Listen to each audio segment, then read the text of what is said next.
Welcome to the MTBC Telling Our Stories podcast. I am your host, the Associate Pastor here at Mount Tabor Baptist Church, Daniel Nally. And this podcast is us here at MTBC at Mount Tabor sharing our stories. I hope you enjoy your time as you listen to the testimonies and the stories of people of our church.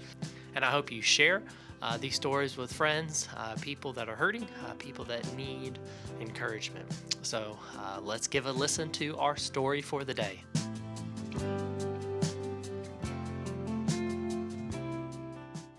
All right, we are back here with MTBC Telling Our Stories, and today I have Miss Jessica Sears sitting down with us.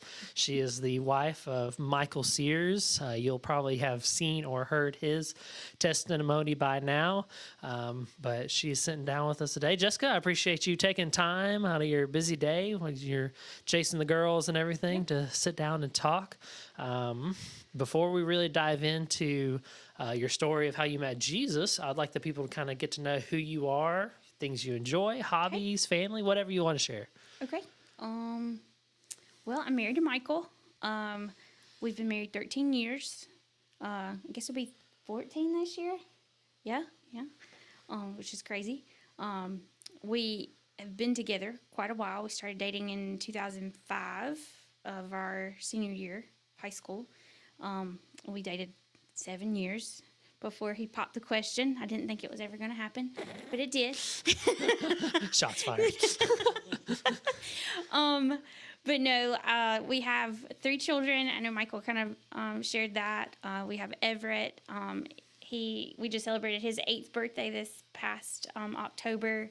We try to celebrate his birthday every year, and I'll probably expound upon that a little bit later too. And then we have Ellis. She will be 7 next Sunday, and then we have Emma. She'll be 2 in May. So they keep us pretty busy. And I grew up in Anderson, born and raised here. And hobby-wise, I don't know. I enjoy reading on occasion, crafting, shopping. Okay. Just spending time with family and friends. Is there any place you like to shop? Like, are you a Target person? I do like Target. Okay. I like Hobby Lobby. Hobby Lobby, okay. Yeah. Home Goods. Home Goods, yeah, I like that. I like Home Goods. Just throwing something out.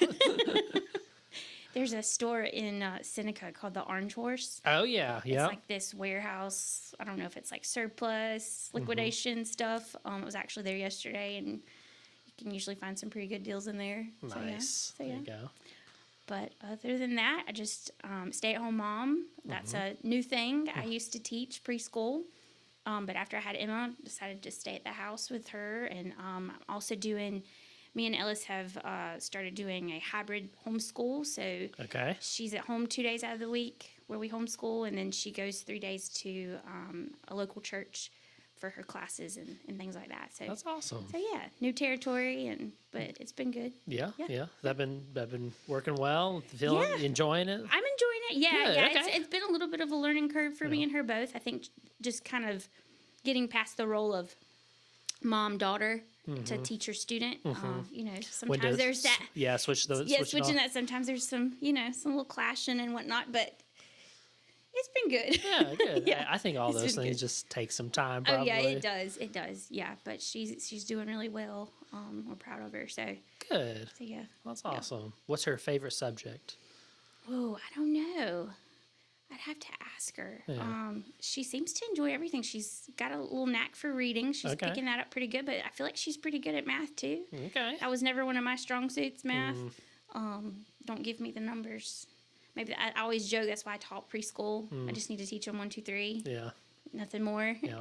More of the ABCs. Yeah. The basics. Yeah. I hear you. But yeah. Cool.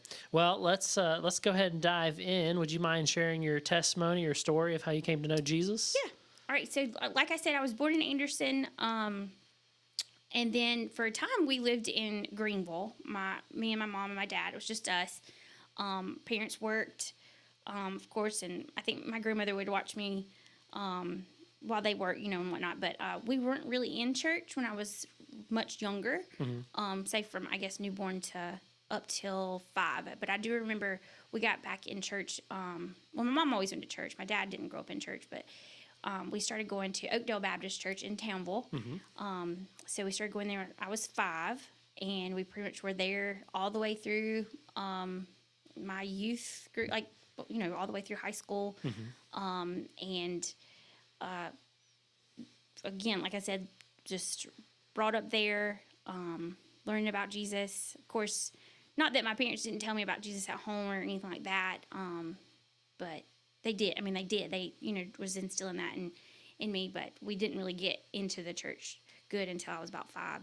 And then from there, I would say, I can't pinpoint the exact date like Michael did, but I know at 9 is when I got saved. Okay. I do remember that. I told Michael, I was talking to him about it. My aunt and uncle had gotten me this really small, compact Bible, pink Bible, and it had a little snap on it. And in the back of it, I had wrote, I got saved when I was 9 years old. So it's like, it's kind of just, I don't know, if a memento or something. It's just like a visual of that time. And then I'd say after that, again, just growing up in the church and being around it all the time, I think I started kind of like doubting. I struggled with doubt, questioning my salvation. And I was actually talking to Michael about that too. I was like, looking back on it now, I think it was just I was looking to myself as opposed to looking to Christ and what he had done or what he does for us. And it's a done deal. He just wants us to trust and believe him. And he says he has us. And I'd be lying if I said I didn't have moments still, even to this day, where I'm like, oh gosh, Lord, you got me, right? You got me. I'm yours, right? But I remember especially going through like my teenage years, the littlest mistake, I'd be like, oh, I don't know. Am I really saved? Did I really follow through with what I said I was going to do? But I was basing it all on my works or what I did or didn't do. And again, it's all what Christ does. And us just trusting him and just believing. And you need to say that louder for the people in the back. That's what I'm talking about right there. Yeah, I mean, that's what you nailed it right there. What's the perspective on, or who's the perspective on, I should say. Right, exactly. Yeah. Definitely a anxious person. And I think a lot of that would stem too, just that fear of, I don't think I grew up in a hell and brimstone type style church, but at the same time I was like, oh my gosh, like if I'm not really saved, like I'm going to hell, and that is the reality. But in my mind, I guess I was thinking, oh, well, I'm not perfect. I gotta have it just right. And I tend to be that also, anxious, perfectionist, and it can be a mess. But again, not about me. It's about Jesus. And what he does for us. I think we need that daily reminder all the time. Yes. Yeah. Yes. Yeah. Because it's tough to be a perfectionist in the Christian faith. That's for sure. Because we just don't do it. We just no. But I think there are a lot of people that will hear this and say, "Oh, I'm in the same boat. I wonder about my salvation. I wonder if I've messed up my relationship with Jesus." And what you saying what it is about who Jesus is. Right. So that's awesome. Yep.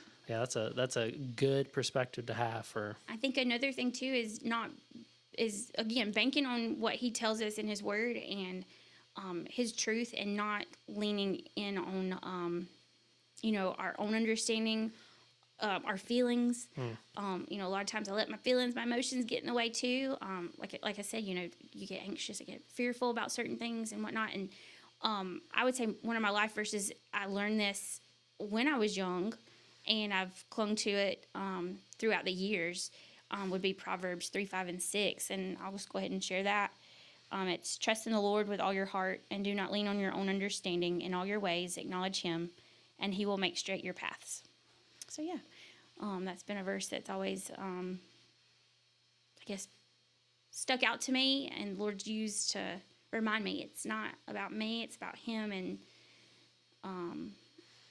our thinking can be faulty at times, and especially if we're not looking to him. That was a good word. Now, with getting saved young and going through your life and walking out this faith of what does it look like to to trust Jesus, to not lean on my own understanding? Has there been instances in your life that where you say, well, I had to lean on Jesus during this? Oh yeah, for sure. I mean, I would even start around the time that Michael and I graduated from college. You kind of have your own plans in mind. I mean, not that I wasn't like wanting God to be in the center. He was. I believe he was there in the center.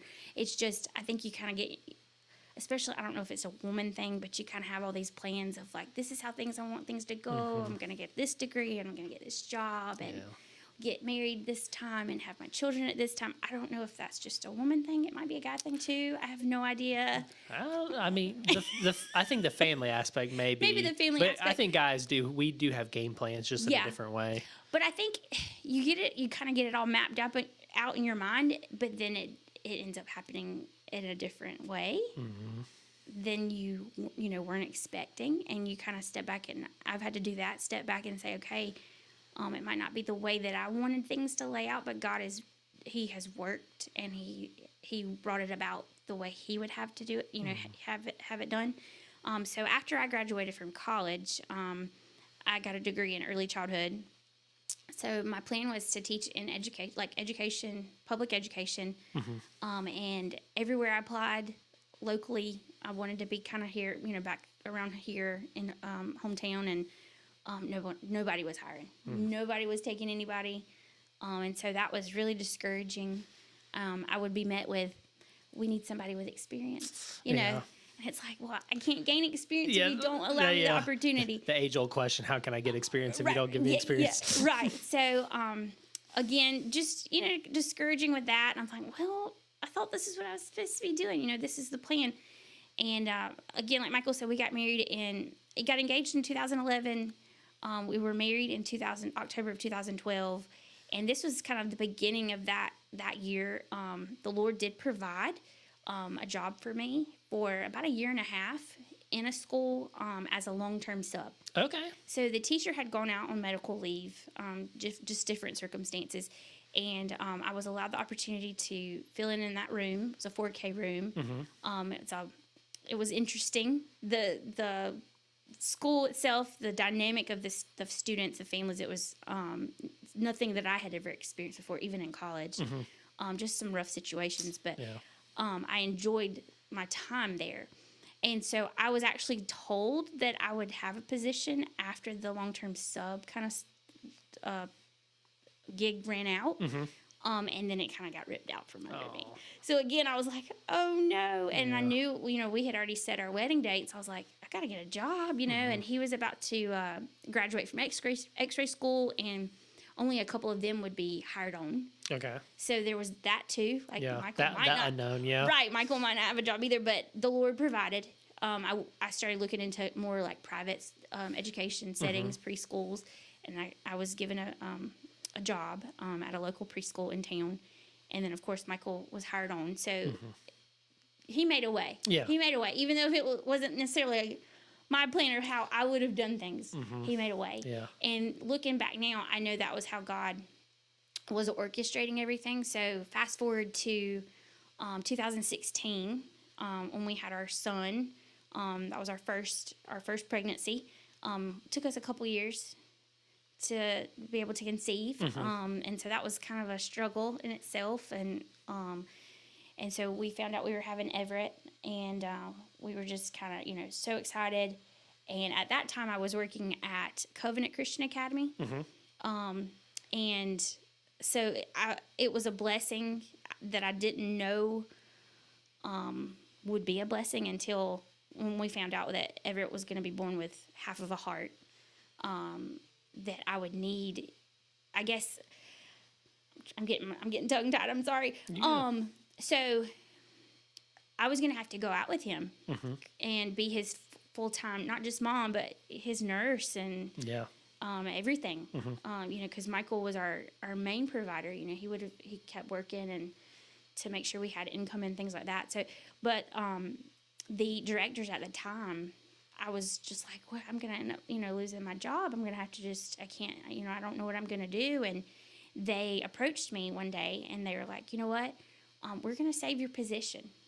we're going to kind of just bring some people in to kind of fill in for the time.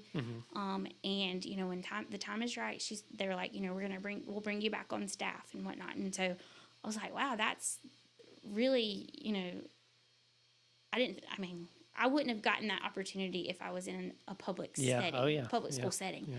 And so looking back at that, it's like, you know, again, God was orchestrating what he wanted. He had a plan in mind.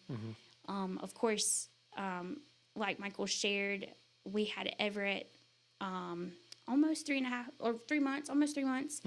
And then he went into cardiac arrest on the morning of New Year's Eve on 2016. And it was kind of like you had that in the back of your mind, that scenario, but at the same time, it was like you didn't really want to, like, I guess, accept that might be a possibility. So I think that was probably maybe the biggest thing I've ever walked through, is the loss of our son.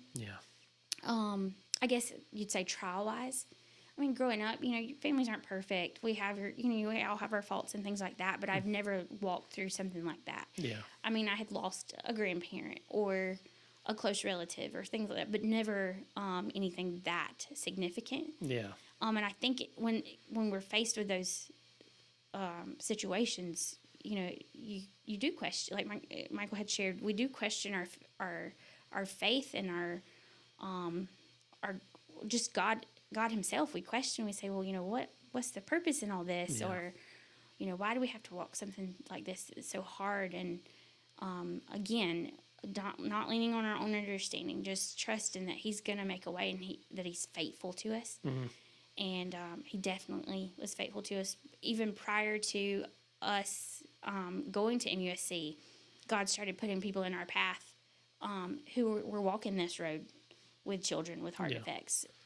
Emerson Rose Heart Foundation, it's based on their daughter. Their daughter had the same thing Everett did, and they lost her. Just, I guess, the Lord placing those people in the right putting community around you. And so we were being cared for. And even our time in MUSC, there were friends of, like, my mom has a cousin who has a friend that lives in Charleston, like right there where the old MUSC hospital, children's hospital, used to be, and she provided her home. Oh, wow. It was like a rental home, and she was like, y'all can stay as long as you need. Oh, that's awesome. So little things like that ended up being big things. Because, you know, we wanted to be there with our baby, and whatever, you know, we made it possible, whatever, you know, and people were just like, here, help do this or have this. And again, it was God kind of putting those people in our paths and whatnot. Well, I think it's a neat thing that y'all got to see the actual hands and feet of the Lord and his church and everything move. Because I think we talk about church a lot, but the church is people. That's kind of why we talk about this, our stories and whatnot. And you kind of got to see the true work of God's people through that. For sure. I mean, that's very encouraging. And I think that lines up exactly with what you're talking about, of trusting the plan, that you had it planned out, but it wasn't as what you would thought. Which is tough. I mean, going through that, I think it's healthy that we question God. I think it's, I think he can handle that. I think we look at Job and David and those people, and, you know, there's some questioning that's going on there. But looking back on it now, like what would you say to someone that may be going through that, or maybe experiencing similar things that you and Michael have experienced? What would you say to them at that time, of them sitting through this right now?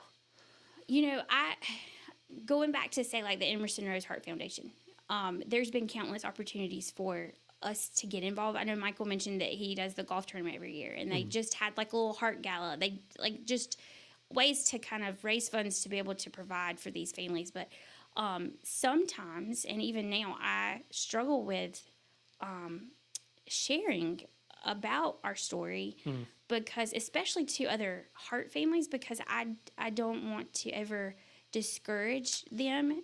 Sometimes I think I let that stop me, because I think, well, you know, our baby's not still here with us. I mean, we know where he's at. We know he's with Jesus, but I think sometimes I let that hinder me, and I don't need to do that. I think that's something, I guess, recently that the Lord's kind of brought up to me, like, it's okay to share your story and to be an encouragement to somebody else. And again, I would just tell them, we have Jesus. He's our hope. He's our only hope. Yeah. And it's going to be hard. It's going to be tough. There's going to be those long days, those long nights. There's going to be those moments where you're like, I don't know what's going on.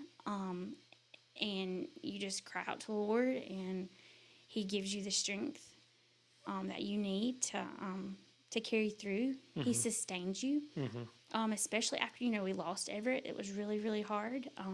I'll be honest.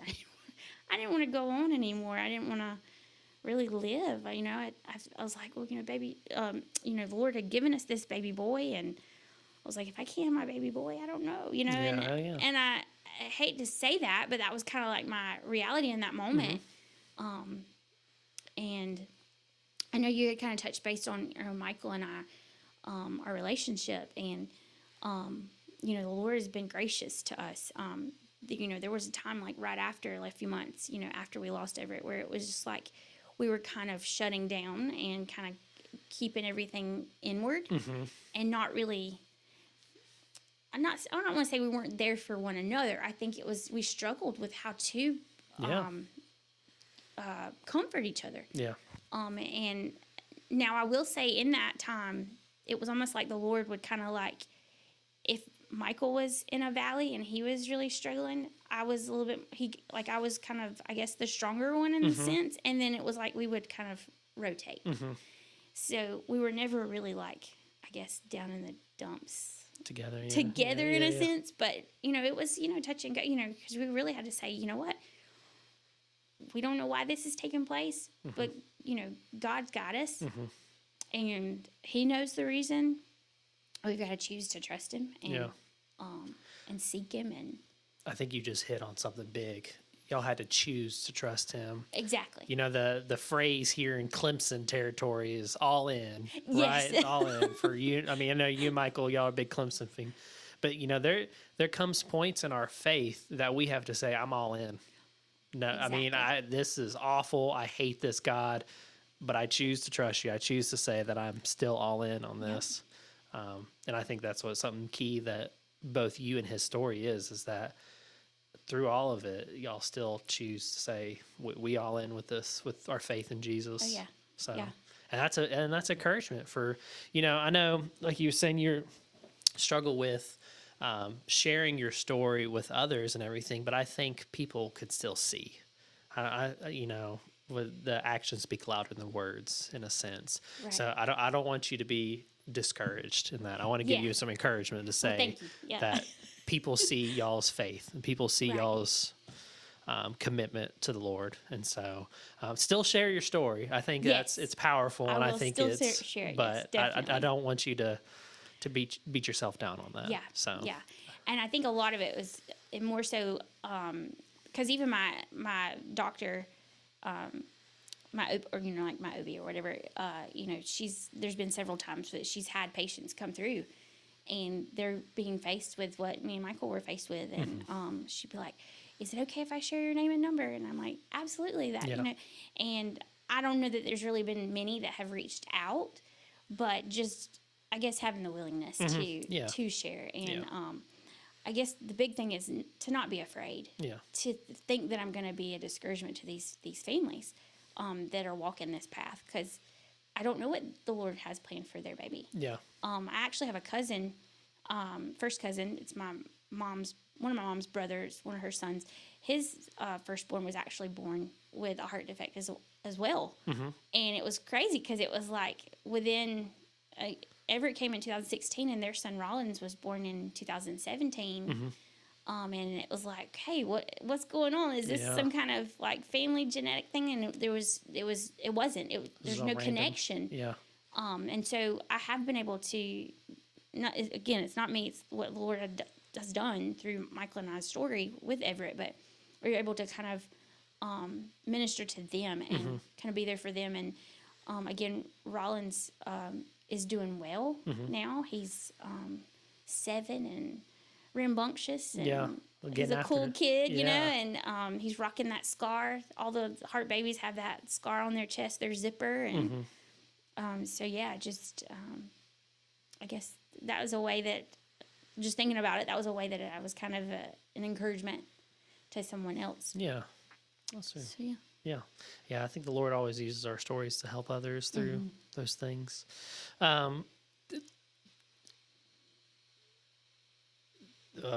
Brain blockage there. I'll have to cut this part. It's okay. So, Jessica, when you look at your relationship with Jesus, can you summarize it in one sentence or like a word or something like that? When you look at your relationship with Jesus, can you summarize in a sentence or a word? Okay. Let's see. I think here lately it's been, again, he's my hope. He is who I need to cling to, no matter what. Okay. To not let anything like, say, fears or anything like that to get in the way. To just, I think trust is a big word. To really take him at his word that he's got me, and that he'll do a work. And if I'm just willing to like let him use me, to be available to that. So yeah, I would say trust. Again, his faithfulness. Yeah. Going back to, I feel like I'm kind of jumping around, but going back to after we lost Everett, it wasn't too long after that we found out we were having Ellis, and even prior to me knowing that I was gonna have another baby. I remember an evening being at the house. A family was over. It may have been like a few weeks after, Everett's service and everything. And again, just crying. My mom was with me, my sister, and they were, just being an encouragement. And I told him, I was like, if the Lord allows us to have another baby and it's a girl, I would love for her middle name to be Hope, because he is our hope. Yeah. And lo and behold, we found out we were having our Ellis Hope. Yep. And Ellis kind of derives from, I might be saying this wrong, Elijah. It's something kind of along those lines. I think it means Lord is my God. And then, of course, Hope. Elohim. Yeah, something kind of along those lines. So her name definitely has some meaning to it. And, after I had her, I walked a dark road with postpartum depression. Just the grief still from losing Everett, just a lot. The female body's crazy, hormones and things like that. So there were some days I'm just like, ooh, this is dark. I've got another baby. Of course, she doesn't take the place of Everett by any means, but he allowed this, little ray of sunshine to come into our lives, and she's been a joy for us, and now little Emma. Because there was a time, too, especially because of this time after having Ellis, it was discouraging to kind of walk through that. I didn't really know exactly what was going on in my mind and whatnot.